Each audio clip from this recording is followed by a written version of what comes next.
In today's video, I'm going to show you how to add a Discord music bot to your server step by step so you can start playing music, managing playlists, and creating a better experience for your community in just a few minutes. This is an easy process, and I'll walk you through it from start to finish so you can follow along even if you've never added a bot before.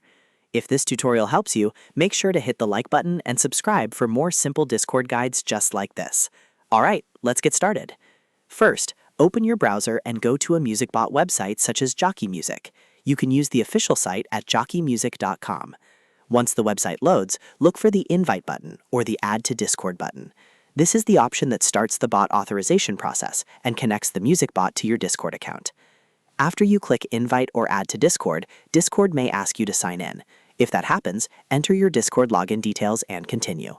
Make sure you are signing in to the correct account, especially if you manage more than one Discord account, because the bot can only be added from the account that has permission to manage the server. Next, you'll see a list of servers you can add the bot to. Select the server where you want the music bot to join.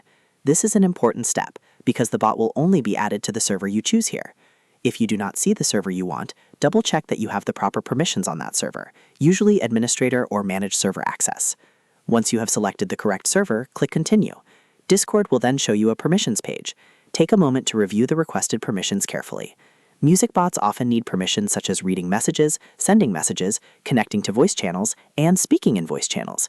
These permissions are necessary for the bot to function properly and play music in your server. If everything looks correct, click Authorize. After that, Discord may ask you to complete a CAPTCHA verification. This is a normal security step, so just follow the instructions on the screen and finish the verification process. When the authorization is complete, go back to your Discord server and check the member list or the bot's welcome message. You should now see that the music bot has joined your server successfully. At this point, you can start using the bot's commands, setting up music channels, or inviting your members to enjoy music together. And that's it! You've now added a Discord music bot to your server. If this video helped you out, don't forget to like, subscribe, and turn on notifications for more helpful Discord tutorials. Thanks for watching, and I'll see you in the next one.